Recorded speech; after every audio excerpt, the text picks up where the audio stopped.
What do you do when you have to face tragedy, unbearable tragedy? What do you do when you have to face it, when you have to face a tragedy that you never could have imagined? There is nothing more tragic than something that takes away our ability to live, to appreciate, to have something that we know will always be there. But everything changes and everything ends. When that tragedy consumes something that you thought was permanent, something that can never be replaced, what do you do? And how do you go about it? If you are anything like me, your first impulse is to dig into yourself, to withdraw, to see the tragedy, and to wonder about what has been lost. I don't think that there's any shame in this, but there's also nothing to be proud of either. Anyone can appreciate the tragedy. It consumes us. It washes over us. In a way, it binds us and is a great equalizer. But in another, someone's merit is never tested by the tragedy.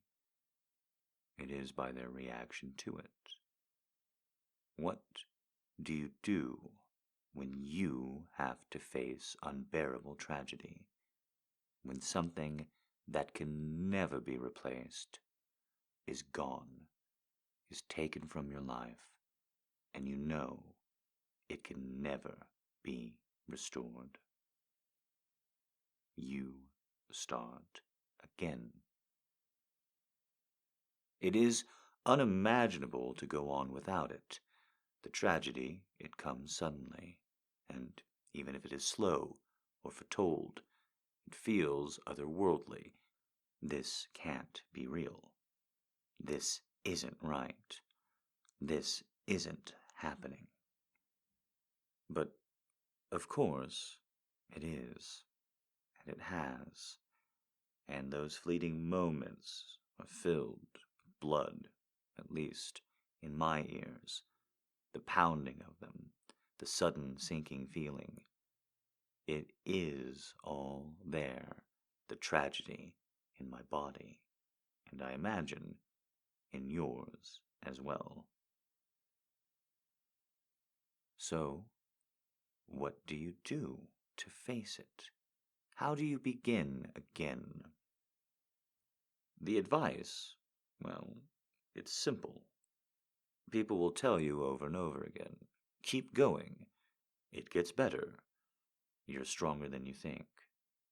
I'm guilty of this as well, but really, mechanically, how do you start again? After you've accepted the tragedy, and that is the first step, you do have to accept that something has been taken from you. You do have to mourn that loss in some way. What do you do? What do you do that next day? Well, first and foremost, the answer is whatever you need to. You are the one who knows what the tragedy did to you. You are the one who knows what is tragic and what those feelings stir in you. There are the things that we have to say, there are the things that we have to do. But on top of this, there's also what we earnestly feel, what is in our bones, what we have deep, deep inside us. When we know things are good or bad, up, down. And then, after we have that reckoning, after we get through the motions that we must comply with, to be social, to be caring to others, to be sensitive of the event itself, then, truly, I think, the work can begin. The next day, you are allowed to mourn.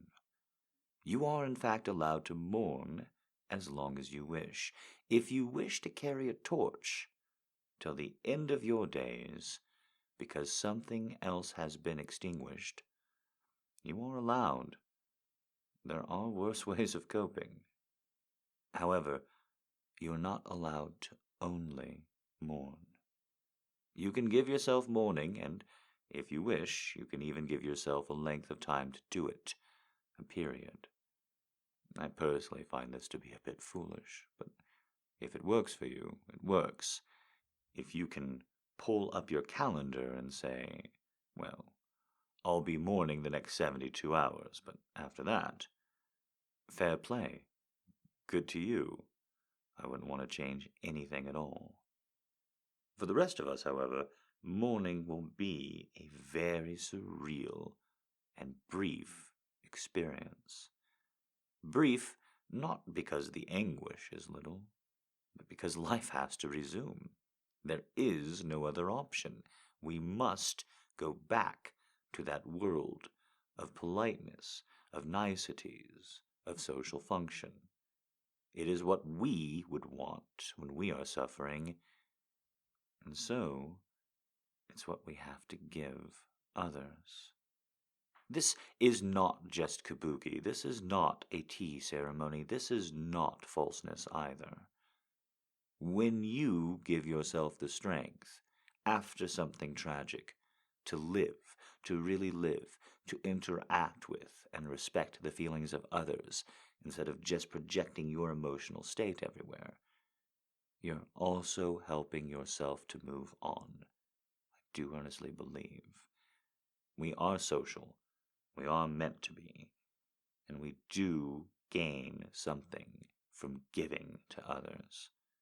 If you didn't believe that, well, I don't think you'd be listening this long. So, it's not about balancing or finding that balance between switching in and out of mourning. It's not about good or bad. It's not about anything like that. It's simply about function. Your pain is very real, but the needs that you have, the wants that you are trying to further, and the life that you wish to live to extol the very existence of the thing that's been extinguished, well, that all takes precedence too. They are both meaningful at the same time, and you know, at least deep down, that you both cannot mourn something completely, devote yourself to loss and the idea of it, and also move forward. Move forward with purpose, move forward with strength, move forward with any kind of idea on how to keep going at all. So, how do we balance the two? How do we get into the mechanics of the day after? The day after tragedy has struck you. The rest of the world is moving on. How do I? How do we? Well, if you do accept that it's gone, and you do accept that your pain is very real, the next step, I think, is to examine why.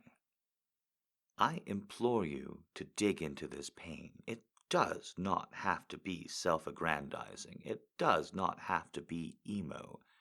The pain of loss, the cherishing of what still exists, of what you got to experience before it was taken away, can be some of the most life-affirming, most meaningful pain that there is.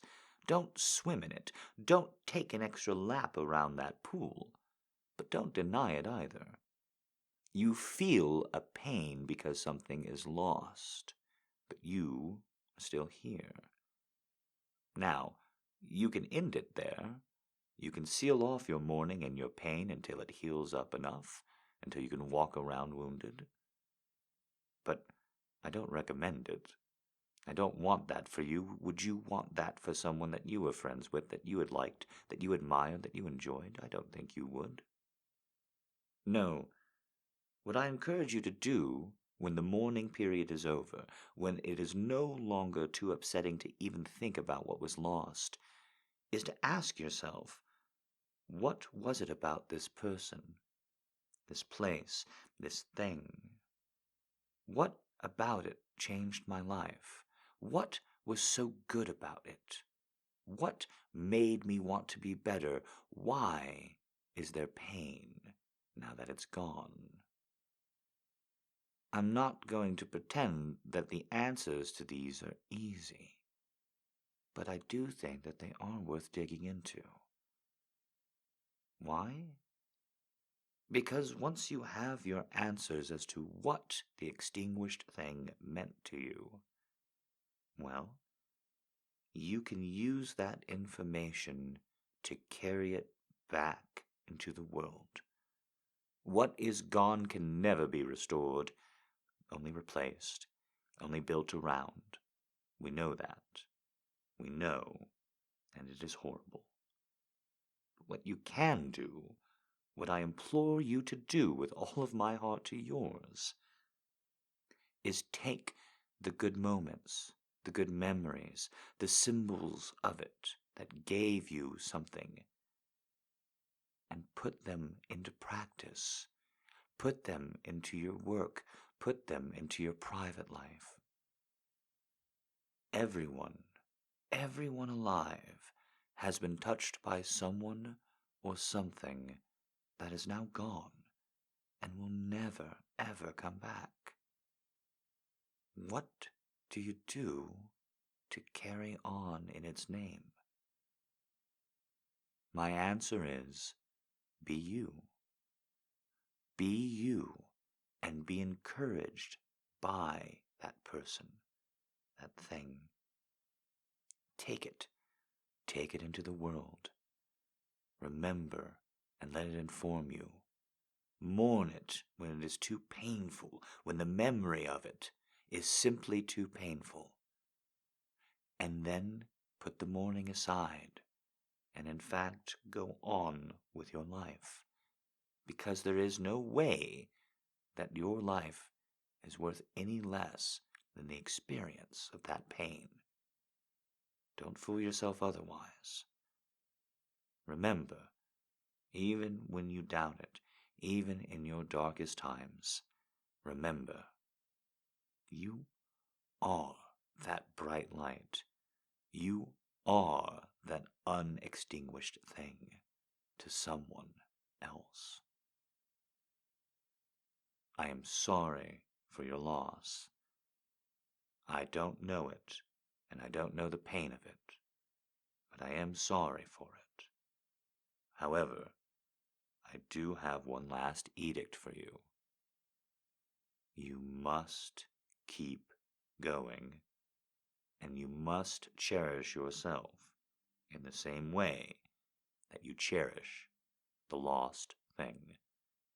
That is the only way its loss can truly be valuable. You can do it.